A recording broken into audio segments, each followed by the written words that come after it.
J'espère que vous allez bien, moi ça va super. On se retrouve dans une nouvelle vidéo, du coup juste ici. Alors je vous l'ai pas dit, mais depuis que j'ai environ 4-5 ans, je suis magicien.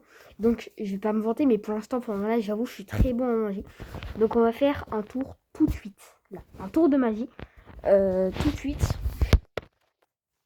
Donc je vais vous montrer en gros. Je suis magicien vraiment depuis longtemps et maintenant je suis assez fort quand même. Donc je vais vous montrer, en gros juste ici j'ai 3 cartes, j'ai le roi de cœur, joker, roi de carreau. Donc ce que je vais faire c'est que je vais distribuer juste ici, admettons le... J'ai oublié son nom. Le roi de cœur, juste ici. Le joker, je vais me reculer un peu pour que vous voyez. Donc roi de cœur, joker et roi de carreau. Donc le roi de carreau que je vais mettre ici, je vais le prendre avec le roi de cœur. Voilà, ils sont là, hein, je vais les mettre juste ici. Et en fait, si je prends le joker et que je le frotte comme ça sur le sol, il se transforme en roi de pique. Alors maintenant, du coup, vous allez me dire, bah, il est passé où le joker? Bah, si je claque des doigts, en fait, il s'est tout simplement téléporté dans ma manche. Mais si je prends le joker et que je le secoue comme ça, il se transforme en roi de trèfle. C'est assez stylé. Mais du coup, vous allez me demander, bah, il est passé où encore une fois mon joker? Et bah, si je claque des doigts, il s'est retéléporté dans ma manche. Donc vous allez avoir tout de suite les explications. Donc pour les explications, alors ce qu'il faut, c'est vraiment pas difficile. Il faut un joker. Vous prenez un joker. Ensuite, il faut juste un roi de carreau. Voilà, un roi de carreau. Ensuite, un roi de pique. Donc là, c'est les 3 cartes, on va dire, normales. Pourquoi? Parce qu'avec ces 3 cartes, on a un roi de trèfle. Et de l'autre côté du roi de trèfle, c'est un joker. Donc vous collez 2 cartes, un roi de trèfle et un joker. Je le mets ici. Et il faut aussi un roi de cœur. Et vous prenez un joker, vous le coupez en deux et vous le mettez comme ça. Donc là, c'est la moitié d'un joker. Et là, en fait, c'est un roi de cœur entier. Genre, si j'enlève parce que je l'ai collé, si je l'enlève, bah, on voit que c'est un roi de cœur normal. Alors, vous pouvez mettre pause à la vidéo pour aller chercher tout votre matériel. Mais j'attends 10 secondes. Et ensuite, bah vas-y, j'attends 10 secondes. Le temps que vous ayez chercher votre matériel.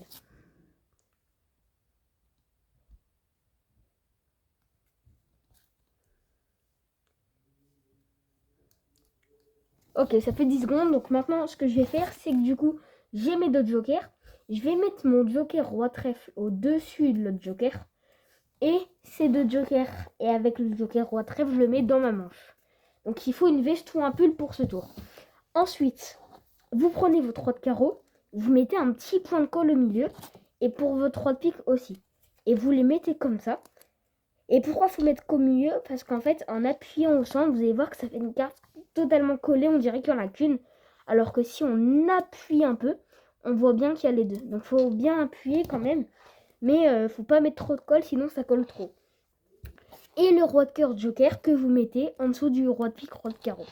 Une fois que vous avez fait tout ça, vous êtes prêts. Alors du coup, vous descendez comme ça pour montrer le roi de cœur et le joker. Mais si vous descendez plus, bah, le spectateur va voir que le joker est coupé, donc faut pas faire ça, faut s'arrêter là. Ensuite, le spectateur, on distribue. Là, le spectateur croit que c'est le roi de cœur, alors que c'est le roi de cœur joker. Ensuite, on appuie un peu, là, le spectateur croit que c'est le joker, alors que c'est le roi de pique, du coup, qu'on avait collé au centre. Et là, on peut montrer vu que c'est vraiment le roi de carreau. Donc maintenant, on prend le roi de carreau qu'on met en dessous du roi de cœur joker coupé en deux. Et on descend un peu, mais pas trop, parce que sinon le spectateur va voir le joker et il va se douter de quelque chose. Forcément, donc on descend un peu, histoire de voir qu'on voit que le roi de cœur et le roi de carreau. On pose à côté. Là, le spectateur croit que c'est le joker alors que c'est le roi de pique, donc on fait une illusion, on frotte dessus, et il dit, et du coup là, c'est le roi de pique qui s'est transformé. Vous claquez des doigts, vous prenez dans votre manche le joker qui est de l'autre côté roi de trèfle. Quand vous secouez pendant ce temps-là, vous retournez la carte, il n'y a rien de dur, donc ça fait ça en effet normal. Voilà, donc c'est assez stylé. Vous le mettez dessus et du coup vous n'avez plus qu'à aller chercher en claquant des doigts le dernier joker. Voilà pour les explications de ce tour de magie, j'espère que ça vous aura plu. En tout cas, n'hésitez pas à liker, commenter, partager et à vous abonner surtout, c'est très important. Moi sur ce, je vous laisse avec mes beaux tours de magie. Voilà, je vais vous laisser. Bien sûr, il y en aura plein qui vont arriver sur la chaîne du coup. Il y en aura plein qui vont arriver. Ne vous attendez pas à ce que ça soit des tours nuls. Je peux vous en faire. Je vais pas faire non plus des tours de pro, tu vois. Et je sais en faire, mais pas des tours de fou. Je vais faire des tours, on va dire, pour ceux qui veulent débuter la magie. Et peut-être qu'ils vont débuter la magie grâce à moi. Donc, sur ce, je vous laisse. C'était Odyssée. Bye bye.